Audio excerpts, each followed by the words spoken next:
तुरुंगात एका कैदी महिलेने एकटीने 7 वर्षात 14 मुलांना कसा जन्म दिला आणि ती दरवर्षी 2 मुलांना कशी जन्म देते, कारण जाणून तुम्ही थक्क होऊन जाल. मी त्या बाईची फाईल माझ्यासमोर उघडून बसले होते.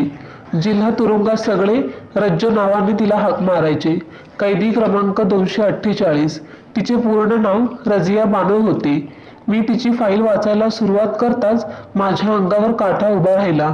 तिच्या फाईलमध्ये जे काय होते ते वाचून मला धक्काच बसला. एक तरुण आणि सुंदर दिसणारी स्त्री, अतिशय दृष्ट गुन्हेगार होती, जी 14 मुलांची आई होती आणि धक्कादायक म्हणजे ती कुमारी होती. तिच्या फाईलमध्ये स्पष्ट होते की ती अविवाहित 14 मुलांची आई आहे. तिने 7 वर्षात 14 मुलांना जन्म देऊन अनोखा पराक्रम केला होता. याचेच मला आश्चर्य वाटले की तिचे लग्न झाले नव्हते, मग ही 14 मुले कोणाची होती?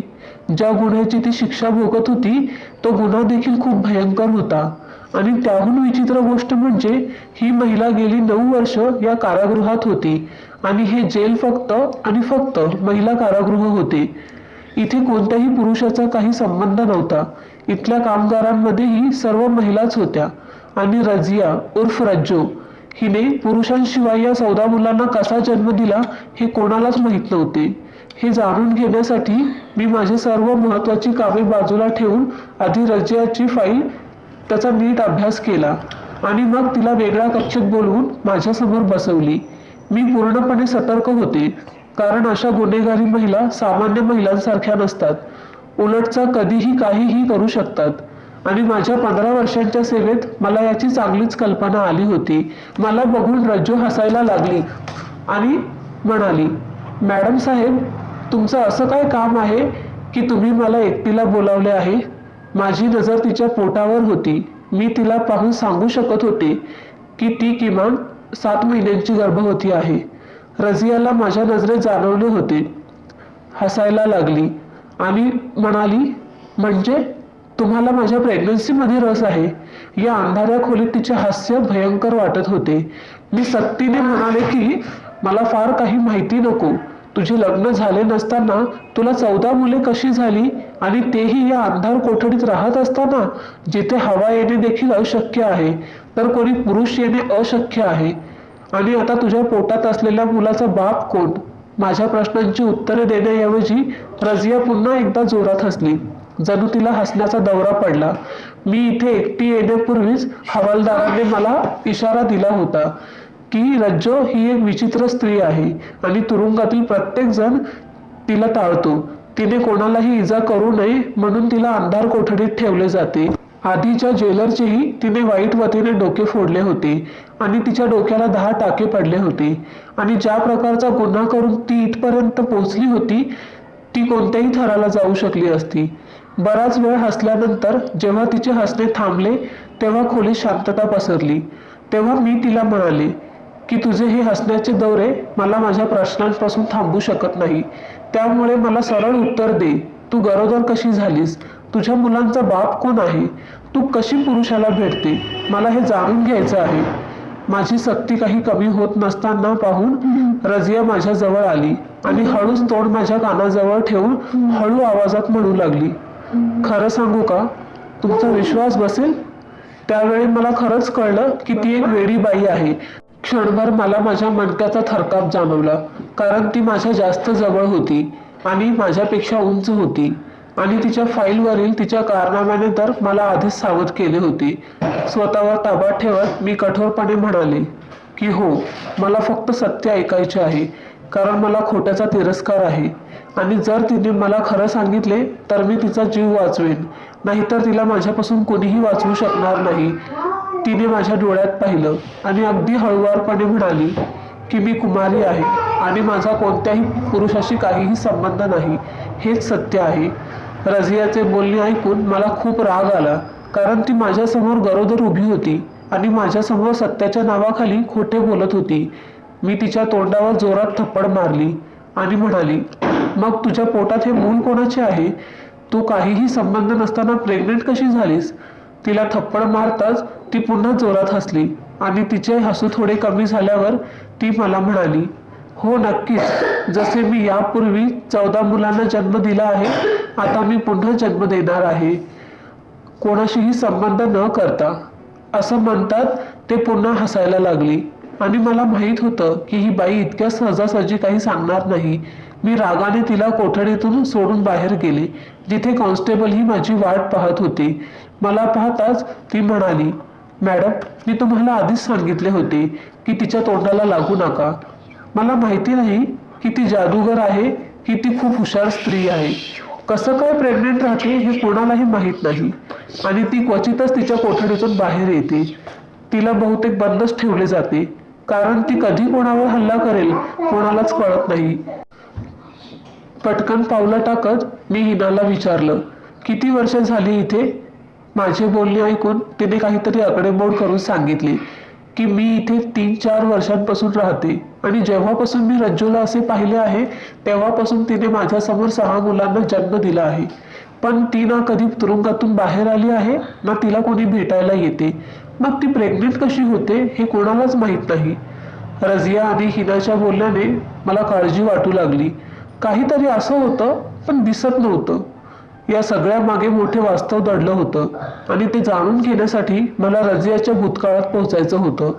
एक स्त्री असल्याने तिने केलेला गुन्हा कोणत्याही सामान्य मुली करू शकत नव्हती. म्हणूनच मी रज्जूच्या भूतकाळात जाणून घेण्याची ठरवले. पण तिच्या भूतकाळातील इतके भयंकर सत्य समोर येणार होते हे मला थोडीच माहीत होते. आणि त्या सत्यापर्यंत पोहोचल्यावर माझे भानच हरपले. माझे नाव उर्मिला आहे आणि मी जेलर होते आणि रोजच्या प्रमाणे मी सकाळी सकाळी राऊंडला होते. माझी इथे पोस्टिंग होऊन फार दिवस झाले नव्हते, त्यामुळे मी येथे फार कमी लोकांना ओळखत होते. नाहीतर मला सवय होती का एका कैद्यावर लक्ष ठेवायची, जेलमधील सर्व बाबींवर लक्ष द्यायची. माझी नोकरी अशी होती की मी खूप कडक झाले होते. माझ्यातील कोमलता पूर्णपणे नाहीशी झाली होती, कारण माझी ज्या महिलांसोबत संपर्क यायचे ते सर्वच गुन्हेगार होत्या आणि शिक्षा भोगत होत्या. त्यांच्यात आई, बहीण, मुलगी अशा भावना मी कधीच पाहिल्या नव्हत्या. काही वडिलांना मारून इथपर्यंत आल्या होत्या, तर काहींनी आपली मुले विकरली होती आणि म्हणूनच माझे मन त्याच्यासाठी खूप कठोर झाले होते. मी माझ्या कामांमध्ये पूर्णपणे प्रामाणिक होते आणि माझ्या कर्तव्याचे पालन करणारे होते. त्यामुळे माझ्या विभागात मला खूप मान होता आणि जिथे कुठे गडबड होईल तिथे माझी पोस्टिंग होत होती. यावेळीही मी या कारागृहात आले जिथे धोकादायक गुन्हेगार शिक्षा म्हणून ठेवले जात होते. हा तुरुंग खूप मोठा होता आणि आज पहिल्यांदा मी या विभागात आले जिथे जन्मठेपेची शिक्षा झालेल्या महिलांना ठेवण्यात आले होते. या भागात बहुतांश वृद्ध महिला उपस्थित होत्या, ज्यांच्या चेहऱ्यावर निर्दयीपणा स्पष्ट दिसत होता. या कारागृहातील गुन्हेगारांच्या फाईल मी अजून तपासल्या नव्हत्या, त्यामुळे कोणत्याही गुन्ह्याची मला फारशी माहिती नव्हती. मी सर्वांवर लक्ष ठेवून होते, म्हणून माझी नजर अशा गुन्हेगार महिलावर पडली जिचे पोट मर्यादा पलीकडे वाढलेले होते. आणि हे आहे पाहून मला आश्चर्य वाटले आणि मी माझ्या मागे असलेल्या हवालदाराला विचारले, या बाईला काय झाले आहे? तर त्यांनी सांगितले, ती गरोदर आहे. ती गरोदर आहे हे मलाही दिसत होतं, पण ती या अवस्थेत कारागृहाच्या मध्ये कशी काय आहे हे माझ्यासाठी आश्चर्यकारक होतं. ती 35 वर्षांची सुंदर आणि हसीन स्त्री होती, जिच्या चेहऱ्यावरच्या जखमा सांगत होत्या की तिने काही मोठा गुन्हा केला होता आणि ती इथपर्यंत पोहोचली होती. जिच्या चेहऱ्यावर खुणा आजही होत्या. सहसा मी गुन्हेगारांना प्रथमदर्शनी चांगले ओळखायचे, पण काही वेळा काही चेहरे प्रथमदर्शनी समजत नव्हते आणि त्या महिलेचा चेहराही तसाच होता. मला वाटले काही दिवसांपूर्वी ती इथे आली असावी आणि विचार करून मी तिला विचारले की किती दिवस झाले इथे येऊन आणि कोणत्या गुन्ह्यासाठी इथपर्यंत पोहोचली? निदान तुझ्या पोटात वाढणाऱ्या मुलाची तरी तू काळजी घेतली असती. माझे म्हणणे ऐकून ती मोठ्याने हसली आणि म्हणाली की मी गेली 6 वर्षे इथे आहे. आता मला माझा गुन्हा सुद्धा आठवत नाही. त्या महिलेचे बोलणे ऐकून मी स्तब्ध झाले आणि हवालदाराला विचारले, ती खरे बोलत आहे का? 6 वर्षांपासून इथे आहे, तर मग हे मूल कोणाचे आहे? कारण हा तर महिला कारागृह आहे आणि पुरुषांशिवाय ती गर्भवती कशी झाली? माझ्या प्रश्नाला उत्तर देताना हवालदार काहीच बोलली नाही आणि ती माझ्या पाठीमागे शांतपणे उभी राहिली, जणू तिला स्वतःला याची जाणीवच नाही. मी त्या महिलेला आणखी काही प्रश्नांची उत्तरे विचारण्याआधीच मला सांगण्यात आले की कोणीतरी माझ्या ऑफिसमध्ये आले आहे. हे ऐकून मी लगेच माझ्या कार्यालयात परतले. काही सरकारी लोक तातडीच्या कामासाठी आले होते आणि मी त्यांच्यात इतकी व्यस्त झाले की मी संध्याकाळीच मोकळी झाली आणि मग माझी ड्युटी संपली आणि मी घरी परतली. ती स्त्री आणि तिची गर्भधारणा हे माझ्या मनातून पूर्णपणे गेले होते, कारण माझ्यावर कामाचं जास्त ओझं होतं. माझी त्या तुरुंगात पोस्टिंग झाली कारण इथली व्यवस्था अस्ताव्यस्त झाली होती. जुन्या जेलरने कायदेशीर गैरवर्तन केले होते आणि त्यामुळे संघटनेची बदनामी झाली होती. प्रत्यक्षात येथे आल्यानंतर मला जाणवले की येथे खरंच सर्व काही उलटे आहे आणि काहीही त्याच्या जागी नाही. नीट काही जेवण मिळत नाही. कैद्यांना त्यांच्या कुटुंबियांना भेटण्यासाठीही विशेष व्यवस्था नव्हती. काही त्यांना माणसासारखे न ठेवता शेळ्या मेंढ्यांसारखे ठेवत होते. प्रत्येक कारागृहात 12-12 महिला बंद होत्या. माझ्या पोस्टिंगला 15 दिवस झाले होते आणि हे 15 दिवस मी कसे घालवले होते की मला डोकं खाजवायला देखील वेळ मिळत नव्हता. आणि आजही मी इतकी थकले होते की मला माझ्या एकुलत्या एक मुलाचा वाढदिवसही आहे हे विसरले. मी घरी आले तेव्हा माझा मुलगा माझी वाट पाहत होता.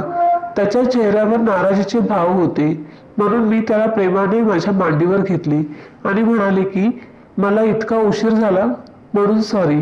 माझ्या सासूबाईंना आणि मुलाला माझं काम चांगलंच माहिती होतं, त्यामुळे माझ्यावर फार कोणी रागावलं नाही. माझ्या मुलांनीही पटकन होकार दिला आणि आम्ही त्याचा वाढदिवस खूप छान साजरा केला. माझा मुलगा मोहित हा माझा एकुलता एक मुलगा होता, जो खूप नवस आणि प्रार्थना करून जन्माला आला होता, म्हणून माझा जीव त्याच्यात होता. मी माझ्या कामात कितीही व्यस्त असले तरी मी नेहमीच मोहितसाठी वेळ काढते. आज खूप दमले असतानाही मी त्याचा वाढदिवस अतिशय थाटामाटाने साजरा केला.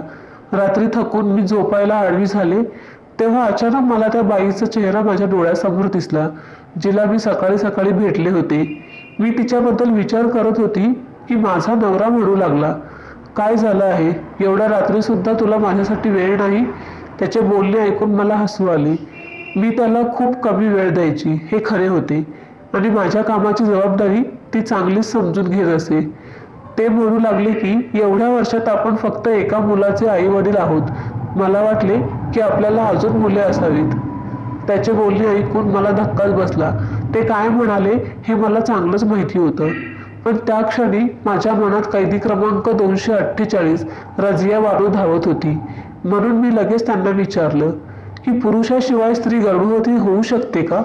माझे बोलणे ऐकून त्यांना धक्काच बसला आणि ते म्हणू लागले की नाही, एकटी स्त्री ही गर्भवती होणे अशक्य आहे.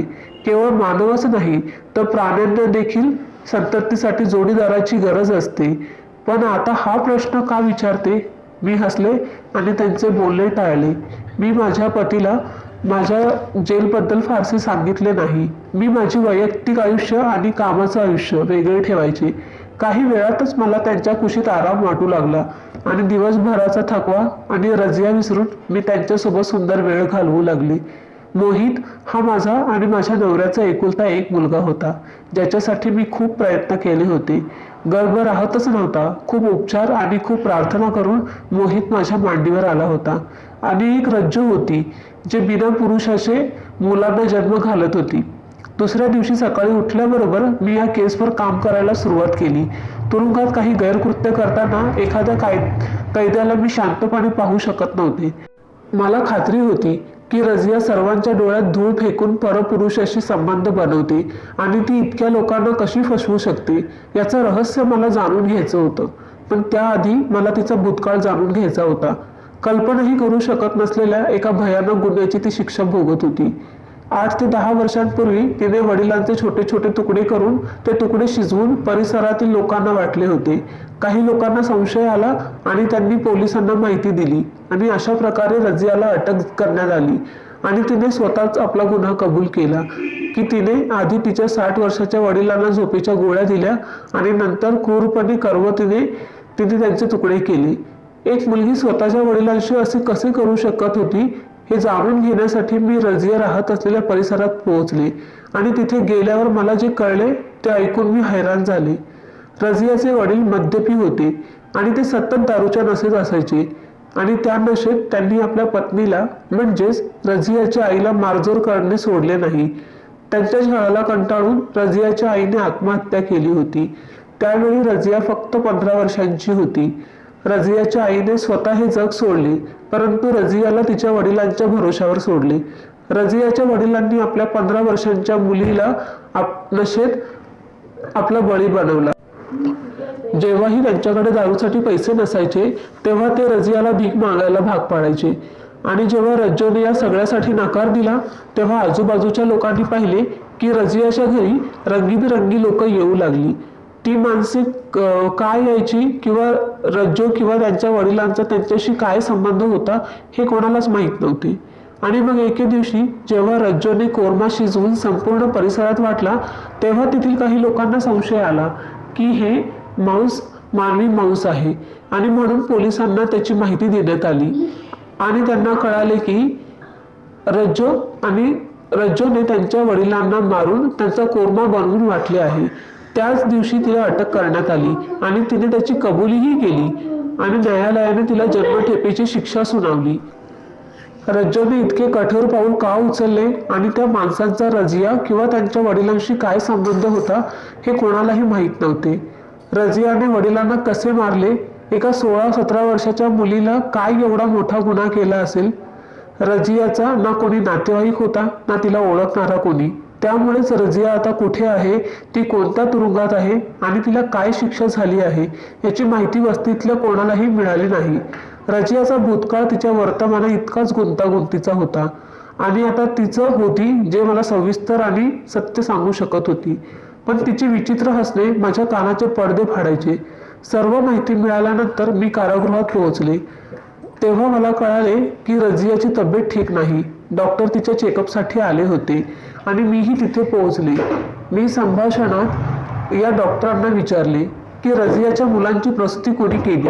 त्यावर त्यांनी सांगितले की ती येथे डॉक्टर आहे आणि तिने रजियाच्या प्रत्येक मुलाची प्रसूती केली आहे. रजियाला नेहमी जुळी आणि निरोगी मुलं झाली होती. मी डॉक्टरांना विचारले, मग रजियाची मुलं कुठे आहेत? त्यांना सरकारी बाळगृहात पाठवले आहे का? माझे बोलणे ऐकून त्या डॉक्टरांनी सांगितले की त्यांना काहीच माहीत नाही.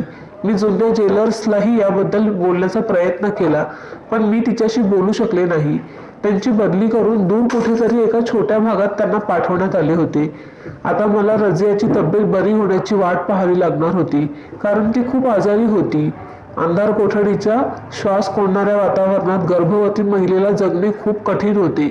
मात्र रजिया गेल्या 7 वर्षापासून गरोदर राहत होती. जवळपास 2 दिवसांनी रजियाच्या तब्येतीने खूप सुधारणा झाली. म्हणून मी तिला माझ्या ऑफिसमध्ये बोलावून घेतलं. तिला बरं वाटेल म्हणून तिला ज्यूस प्यायला लावला. रजिया शांतपणे ज्यूस प्यायला लागली. मग तिला म्हणाले की मला तिला मदत करायची आहे आणि मी तिला इथून स्वातंत्र्य मिळवून देऊ शकते. जर तिने मला स्वतःबद्दल सर्व काही खरं सांगितले तर मी तिला शिक्षा बऱ्याच प्रमाणात कमी करू शकते. रज्जोने माझ्याकडे विचित्रच नजरेने पाहिले आणि म्हणाली की तिला तुरुंगाच्या भिंतीबाहेर जायचे नाही कारण बाहेरच्या जगात तिच्यासाठी काहीच उरले नाही. मी हसून रजियाला म्हणाली की तिची मुलं तिची वाट पाहत असतील आणि तिने ज्या मुलांना जन्म दिला आहे ती त्या मुलांसोबत चांगलं आयुष्य जगू शकते आणि त्या मुलांचाही कुणीतरी बाप असेल जो त्यांना चांगलं आयुष्य देईल जे त्यांना तुरुंगात कधीच मिळू शकत नाही. रज्जोने माझ्याकडे ओलसर डोळ्यांनी पाहिले आणि मला म्हणाली की माझ्या बोलण्यावर विश्वास का नाही बसत. माझ्या मुलांना वडील नाहीत, मी कोणाला ओळखत नाही आणि मला माहीत नाही की माझी मुले कुठे आहेत, कोणत्या अवस्थेत आहेत. तसंच मी गर्भवती कशी होते हे मला माहीत नाही. मला एवढंच माहिती आहे की माझी मुलं माझ्यापासून दुरावलेली आहेत आणि मी माझ्या प्रत्येक मुलाच्या आठवणीत दुःख करत आहे. आज रजिया पूर्वीसारखी हसत नव्हती पण आजाराचा प्रभाव आणि ती उदास झाली होती. तिच्या बोलण्याने मला खरोखरच आश्चर्य वाटले कारण ती ज्या पद्धतीने बोलत होती मला तिच्यावर विश्वास ठेवण्यास भाग पाडले होते. जेव्हा मी तिला पुन्हा विचारले, तुला खरंच माहिती नाही का तू गरोदर कशी झालीस? तिने नकारार्थी मान हलवली. तिच्या डोळ्यात अश्रू येत होते आणि ती मला तिच्या परीक्षेची कहाणी सांगत होती. ते ऐकून माझ्या डोळ्यात अश्रू येऊ लागली. मी कठोर होते पण मी एक माणूस होते आणि तिच्या कथेने माझ्या अंगावर काटा उभा राहिला. रजियाने मला सांगितले की तिच्या वडिलांनी त्याच्या व्यसनासाठी तिला धंदा करायला लावला होता आणि ती घराच्या 4 भिंतीतच रोज उद्ध्वस्त होत होती आणि जेव्हा अत्याचार मर्यादा पलीकडे वाढला तेव्हा ती कंटाळली आणि तिने आपल्या वडिलांचा खून केला. तिला तिने केलेल्या गुन्ह्याचा पश्चाताप झाला नाही, कारण तिने वडिलांच्या शरीराचे जितके तुकडे केले होते त्यापेक्षा जास्त जखमा तिच्या वडिलांमुळे तिला झाल्या होत्या. शिक्षा भोगण्यासाठी ती तुरुंगात गेली, पण इथे येऊन 6 महिन्यांनी ती गर्भवती असल्याचे तिला समजले. तुरुंगात आल्यानंतरच ती गरोदर राहिली हे तिला चांगलंच माहिती झालं होतं. आणि हे मूल कोणाचे आहे, ते तिच्या पोटी कसे जन्माला आले तिला काही माहीत नव्हते. आणि त्यानंतर तिने अशा 14 मुलांना जन्म दिला आणि पुन्हा एकदा ती गरोदर राहिली. तिची कहाणी ऐकल्यानंतर मला समजले की ती एक निरागस मुलगी आहे. पण मग दोष कोणाचा? आणि हेच जाणून घेण्यासाठी मी कारागृहात चौकशी सुरू केली आणि माझ्या सहकाऱ्यांकडे चौकशी केली. तेव्हा असे भयानक सत्य समोर आले की माझा जीव जायला निघाला. माझ्या आधी इथे जे जेलर राहत होती ती इथल्या डॉक्टरांसोबत मिळालेली होती आणि कैद्यांच्या मासिक तपासणीच्या वेळी तिने रज्जूच्या आतमध्ये पुरुषांचे वीर्य टाकले होते आणि मुलांचा जन्म झाला की त्याला विकत असे. ती जेलर अशा घृणास्पद कृत्यांमध्ये सामील होती आणि तिला चांगलेच माहिती होते की कोणत्या कैद्यांच्या कुटुंबीय त्यांना भेटायला येत नाहीत आणि त्याच कैदी महिलांचा आपल्या कामासाठी वापर करून चुकीची कामे करून पैसे कमवत असत.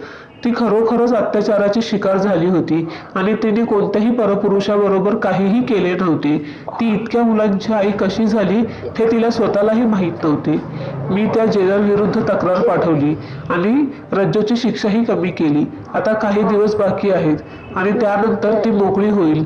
मी तिला आश्वासन दिले आहे की मी तिला घरी घेऊन जाईल आणि तिला चांगले आयुष्य देईल. ती माझ्या घरी राहून माझ्यासाठी इज्जतीने काम करू शकेल. हे ऐकून तिला खूप आनंद झाला आणि आता तिला मुलं होणार होती. त्यांच्यावर रज्जूचा अधिकार राहणार होता. मी आता तिला तिच्या मुलांपासून वेगळे करू शकत नव्हते. तुम्हाला काय वाटते, माझ्या आधीच्या जेलरला या गुन्ह्याची शिक्षा होईल की तिच्या वर्दीमुळे ती कायद्याच्या तावडीतून वाचेल? तुरुंगातल्या भयंकर शिक्षांबद्दल तुम्हाला काही माहिती आहे का, हे कमेंट विभागात नक्की सांगा. आणि मित्रांनो, तुम्हाला ही कथा जर आवडली असेल तर व्हिडिओला लाईक करा, शेअर करा आणि तुम्ही जर या चॅनलवर नवीन असाल तर आपल्या या मराठी यूट्यूब चॅनलला सबस्क्राईब करायला अजिबात विसरू नका.